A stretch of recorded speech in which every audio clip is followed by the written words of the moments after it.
Joining us now is OjyOkpe with stories trending around the world. Hello, Chinik. Good morning, Dr. Abati. How are you this morning? Good. I love the way you bow like a king. I was going to say prince. No, how are you? You're not.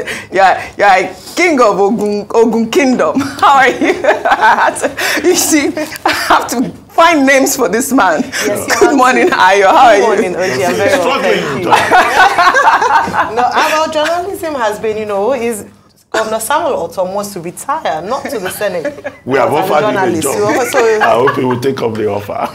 All right, then. Well, good morning to you, viewers. Here are some of the stories that are trending across the globe.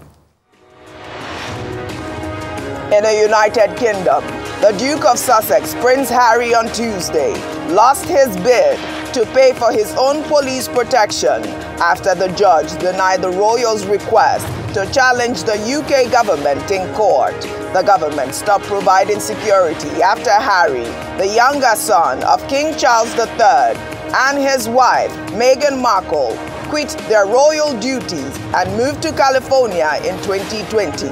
A lawyer for the government argued in court that it was not appropriate to allow hiring police officers as private bodyguards for the wealthy. In the United States, Florida Governor Ron DeSantis is set to announce his 2024 presidential bid today, May 24th, in an online appearance with Twitter CEO Elon Musk. Musk is scheduled to host the Twitter Spaces conversation with the 44-year-old governor, who is viewed as former President Donald Trump's chief rival for the Republican Party's nomination. Then, the Attorney General of Illinois, Kwame Raoul, on Tuesday revealed an investigation that found 451 Catholic clergy abused almost 2,000 children in the state between 1950 and 2019, while acknowledging that the statute of limitations has expired in many of the cases and that the abusers will never see justice in a legal sense. In Nigeria, the president of the country's Christian Association, Archbishop Daniel Oko, addressed the nation on the resurgence of mindless killings of innocent citizens by terrorists in Mangu and Riyam local government areas of Plateau State. The Archbishop revealed in a statement that the killings, which started on May 15th, have claimed 130 lives, while 1,000 buildings have been burnt down, affecting 22 villages overall. The Archbishop warned against reprisal attacks and called on the government and law enforcement agencies to bring the perpetrators to justice and to ensure the protection of lives and property of the people of Plateau State. Under sports, England international Bukayo Saka on Tuesday signed a new deal to stay at Arsenal until 2027. Saka's previous deal was due to expire at the end of the 2023-2024 season. At just 21 years old, the England forward has already made 178 appearances for the club and has featured in all Arsenal's Premier League games over the past 2 campaigns. He scored 14 goals this season, contributing 11 assists. Arsenal's manager, Mikel Arteta, said Saka represents an important part of the team at the moment and for the future.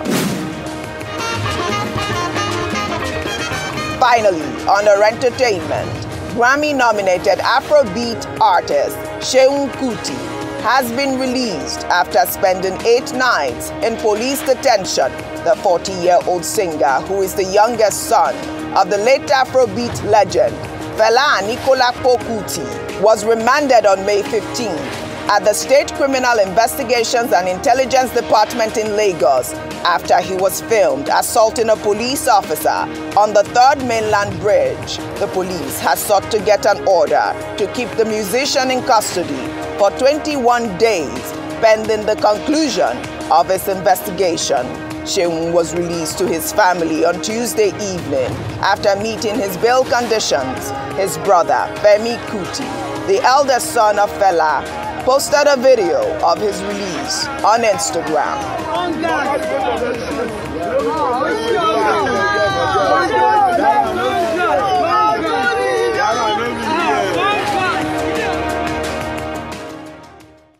I guess freedom at last for Seun Kuti. Dr. Abati, I mean, it's not the end for Seun Kuti. I believe he's going to court. The court has thought to remand him for 21 days. I believe that was one of the biggest issues at the point, because he stayed in jail for 8 days. I mean, he did slap a police officer, which is a grievous crime. I don't know what your thoughts are with his whole issue. Okay, well, we've been on this subject for a while. First, let's note that, Seun Kuti has thanked everyone who stood by him. And his lawyer, Yinka Olumide Fusika, says that his bail conditions have been met. The bail conditions, as prescribed by the chief magistrate, is 1 million, and 2 sureties are in the same measure, and they've been able to meet those conditions. But what happened was that on May 13, he was accused of assault on a policeman on the Third Mainland Bridge. On May 15, I think he submitted himself to the police. On May 16, he was arraigned. And then, the magistrate ruled that he should be remanded in prison for 48 hours in line with the law. But by May 18, the police went back to the court and said they were still conducting investigation. And because of that, they wanted him to be remanded in custody beyond the 48 hours for 21 days for them to be able to conclude their investigations. But the chief magistrate then ruled that, no, she was going to grant just 4 days. So 4 days extra, which expired May 23. The 4 days, what the court said was that this was to give the Department of Public Prosecution, time to advise the court on the matter. That advice was to be given yesterday, but we were told that the state DPP, office of the the DPP, was not ready, and because of that, the magistrate went ahead and released him. Conditions for bail haven't been met. And the case was adjourned to today. So today, the case will continue. So it's not as if he's been fully released. His trial, will begin.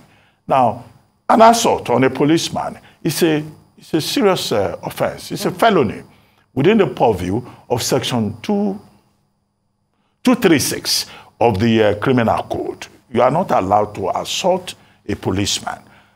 Now, the punishment for that is 3 years imprisonment, or a fine, or a combination of both. So it's just for us now to see what the court would decide. But beyond what the law says, or the process, you can ask the question, did Seun Kuti act in self-defense? The obvious answer to that is no, if we're to go by the electronic evidence of the video that is in circulation. He was accused of assaulting a policeman and of also blocking traffic, or blocking a police vehicle. These are very serious issues. And as I pointed out yesterday, people should know the limits of celebrity. I cited the example yesterday of Burna Boy, right? Burna Boy, of the one that says he's a baboon, Portable. He's a superstar. A superstar. Yeah. By the time the police descended on him, he became very sober. He even released a song called I'm Not a Prisoner. He has not misbehaved since then. Now it is the turn of Seun Kuti. Being a celebrity does not confer on you any immunity. And if you see how the police have been going about this, they are just trying to remind him that being a celebrity does not grant you any form of immunity under the laws of Nigeria. But the only caveat that we have continuously added is that the police should respect his rights. He should be treated, according to the law, and nothing should be done, to subject him to any form of indignity. Anywhere in the world, if you assault a policeman, you will answer for it. All right. And the additional point that people have made is that the Kuti family is a distinguished family. It's a family of persons who defended the rule of law. Fela Kuti was a promoter of the rule of law. Anytime he had a brush with the state, you will see that by popular admission, it's the state that was wrong. His grandmother, Olufunmilayo Ransom Kuti, was known for fighting for rights and justice, the rights of women. In fact, she was so committed to it that a certain king in Egba Kingdom, was deposed when she mobilized women to insist on justice. So Seun Kuti, no matter how this turns out, should learn that he comes from a family that is known for justice, for fairness, for human rights, not for slapping people all over the place. I like the fact that you said that based on the electronic evidence that we have, he may not have acted in self-defense, but he did say that the police officer tried to kill him, and that is why he slapped him, or he was trying to defend himself. But other people would say that, there were other videos that were circulating on social media where he said that he had slapped policemen several times. I don't know if you've seen those videos. But another thing that was trending was that hashtag, because he was in, detention for 8 days, free Seun Kuti. Yes. What are your thoughts on his story? All right, so Dr. Bati has already given us the legal part of it in terms of, and very well so, and the Anikolapo Kuti family, the Ransom Kuti family, is a truly distinguished family, and therefore, they also say they are supportive, so they've rallied around him in this instance. But I must point out to a few things. The truth is that we know how social media can be. Yes. So even if we see a video, until it's proven otherwise in court or proven in court, we can't make a definite decision or conclusion that he was in the wrong until the court of, he proves himself in court. But obviously, the evidence there is almost glaring. But let's talk about the way that this has been handled. This is not the first time a celebrity has been cited, has been used as an example, as it were, to demonstrate that they are not above the law despite their celebrity status. Remember the incident of Funke Akindele Bello and her husband during the COVID restrictions, where they had a party and they made an example of them, took them to court. She said it was the worst time of her life. So they've been made an example. But if we are to talk about fairness, then we must say that the same energy with which the police has handled this matter, and rightly so, should also be done to erring police officers. And this is the cry of Nigerians when it is obviously seen as being unjust or unfair. So if this were the paint used to across all in terms of brushing, then it wouldn't be seen as a problem. But when it is seen as there's a different set of rules for civilians as it is for the police officers, then there is a problem. Something else was trending, OJ, alongside his video, where videos of policemen assaulting civilians without any consequence or actions. Why should that be? Yes, I mean, I had a story of the police officer that, commuters were harassing because of... extorting money from extorting them. 100 naira. He wanted 100 naira, and there was an accident on the road because of that. So, we've seen those too many times without any consequence, or at least consequence that we're aware of. Absolutely. Well, let's continue what's trending. The presidential election petition court on Tuesday consolidated all the petitions against the election of Bola Ahmed Tinubu as Nigeria's president. Tinubu and the APC opposed the issue of a merger. However, a 5-member panel of the court held that the petitions would be heard side by side, given the time constraint to determine the petition, and fixed May 30th to commence the hearings. In the meantime, the lead counsel of the Labour Party, Livy Uzoukwu, has accused the Independent National Electoral Commission of withholding essential documents to be used for the hearings, alleging that the electoral umpire is probably trying to manipulate the documents before releasing them. Why are they holding on to those results? Is it not for manipulation? Of course it's for manipulation. When they are done with manipulation, they will not release them. If they have nothing to hide, why not release all the results? Why not release them? Even 1 month after the election. Why is it so difficult for INEC to release results rather than playing one prank or the other? Until we get into trial, we are going to expose them.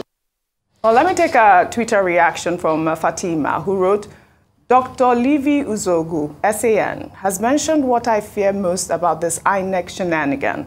I won't trust any document coming from them. They are certainly all cooked by now. 3 full months. How the court is keeping silent over this brigandage is simply beyond me. What a country. I mean, Dr. Livy had said that, you know, INEC was claiming that they haven't paid for the documents, and that is why INEC has not released those documents. This is quite unfair, Dr. Abati. I'd like for you to comment on that particular issue. Okay, very quickly, I mean, INEC has a responsibility in this matter to make, you know, whatever the parties in the case need, so as to not give the impression, as has been alleged, that INEC is partial, is biased in the matter. This is regardless of the fact that the presumption, you know, of regularity in election petition cases is on the side of INEC. That's number one. Number two is a concern that has been expressed about time. Now, if the court says, well, the pre-hearing processes have been concluded, because that's what they mean by saying, okay, we have concluded pre-hearing. Now, from May 30, come and present your cases. And they are saying they will not take witnesses, you know, physically. So what the court is trying to do is to see how they can fast-track the process. But even then, the court cannot act outside the purview of Section 285 of the Constitution, which deals with the frames, you know, the time frame for cases. So they have till September 16. What Section 285 says is that you file your matter within 21 days. But what is even contentious about this time frame is that, you know, it includes Sundays and public holidays.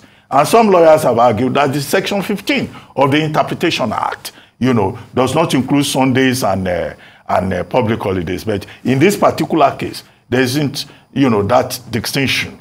So you are likely to have this matter going on up till September 16.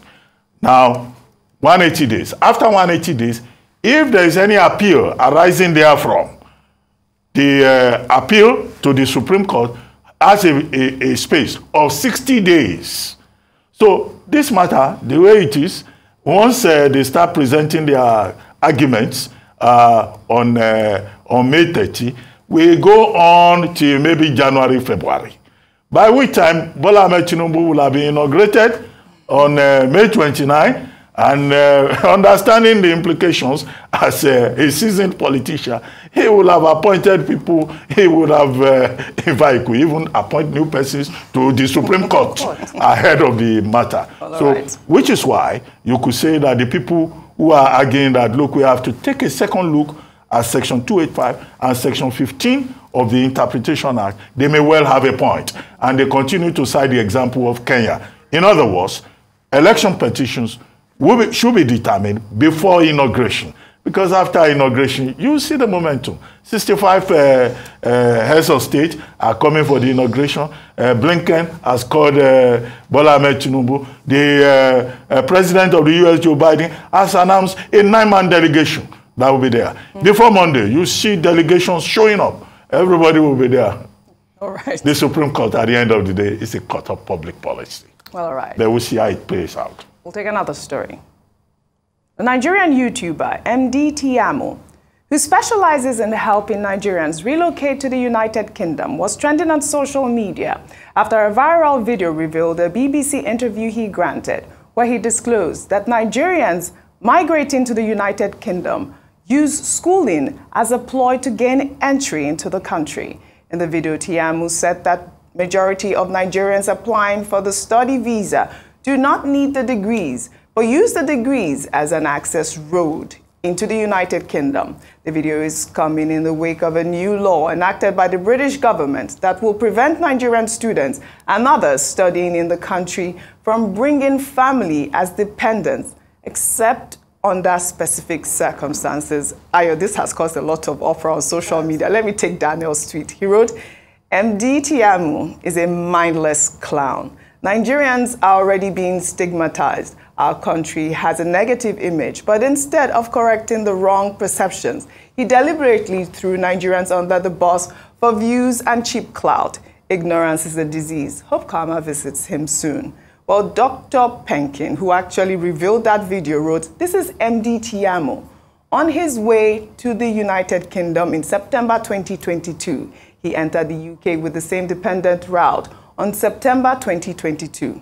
Less than 9 months after he entered UK, he closed the border against his kinsmen and lineage with his mouth. Over to you, Ayo. All right, let me start with Dr. Penking's assessment of this in terms of his statement closing the border. Unfortunately, I don't think it's a statement, because if you wanted to look at precedent, I don't know why Nigerians like to demarket Nigerians on the international scene. Take it back to 2016, our president, the chief ambassador of Nigeria, had referred to Nigerian youths as largely lazy, and that the United Kingdom should not grant young people asylum because they were criminals. Some of the Nigerian youths were criminal. The chairman of NIDCOM, Nigerian Diaspora Commission, Honorable Abike Dabiri, had referred to Nigerian young people as cultists and drug dealers, some of them. So if what MDTiamu is saying is in accordance with what his leaders and foreigners have said. But let's get back to the matter in terms, and that's why I said we need to, as a nation, begin to see ourselves and project our image better, in terms of the outside world. The UK has made its laws. Immigration rules and laws in the UK changes per time. They are looking to bring down the number 1 million of immigrants in the UK, so they are making their laws. It's their country, their laws. But let's not forget that the education sector is said in 2021 and 2022 to give a £58 million net income to the United Kingdom. We are an asset. We are not going there to just go and rubbish their nation. We are an asset. International students almost fund the local students in terms of education in the United Kingdom. Absolutely. Just to mention out there, but we keep on demarketing. But I think that he also has to be scrutinized, Dr. Abati, because, I mean, this is also what he does for a living. I believe that he also had he has a YouTube account where he's been having these students go to the United Kingdom. I think that is really what the issue is. Well, I'd like to thank you both for your contribution on What's Trending today. Well, all right. Well, that's all I have for you on What's Trending today. I'll see you all tomorrow.